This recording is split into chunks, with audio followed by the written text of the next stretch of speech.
তোমার পরিবার সব সময় আমার উপর অত্যাচার করতো, তাই না? আমি তাদের চিরকালের জন্য খুশি করে দিয়েছি। এখন তারা কখনো কিছু বলবে না, চুপ থাকবে। তোমার কাঁধের উপর থাকা সেই রাক্ষসী শয়তান কি সত্যিই তোমার কাঁধ থেকে সরে গেছে বাটে? তোমার কিছু কথা আমার কাছে অদ্ভুত লাগছে। তোমার পরিবারও আমাকে বিশ্বাস করেনি, আমি তাদের বোঝালাম। আমার মনে হয় এখন তোমাকেও বোঝাতে হবে। হ্যাঁ, তুমি ঠিক বলেছো, আমিই ভুল করছি। সর্বোপরি তুমি এত সহ্য করেছো, তোমার মনে নিশ্চয়ই এর কিছু খারাপ লেগেছে। মাহাদিও, আমি এখন বিশ্রাম নিচ্ছি, আমি খুব ক্লান্ত। তোমার পরিবারের কারণে আজ মনে আমাকে অনেক পরিশ্রম করতে হয়েছে।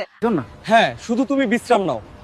আমার এখানে মাত্র 3 দিনের কাজ বাকি আছে, তারপর আমি বাড়ি ফিরবো। এখন মাহাদির পালা। সে তোমার কাছে এই সব এনেছে। ঠিক যেমন তুমি তাদের সবাইকে রেহাই দাওনি, তাকেও রেহাই দিও না। তোমার স্ত্রীর কাঁধের উপর থাকা শয়তান এখনো আছে। মাহাদি, আমি সবার কাছে মিথ্যা বলেছি। তাহলে তুমি এত বড় মিথ্যা কেন বললে? সে আমার পরিবারের সাথে আছে, আমার পরিবার মহা বিপদে আছে। যদি আমি সেখানে সবাইকে বলতাম যে তোমার স্ত্রীর কাঁধে একটি শয়তান আছে, তাহলে তারা তাকে মেরে ফেলতো। আমি তার জীবন বাঁচিয়েছি। আমি একটি জাদুকরি ছুরি তৈরি করেছি মাহাদি। এটি দিয়ে আমরা এই শয়তানকে মেরে ফেলতে পারি। ঠিক আছে, ঠিক আছে কবিরাজ দাদু, আমরা আগামীকাল এর ব্যবস্থা করব।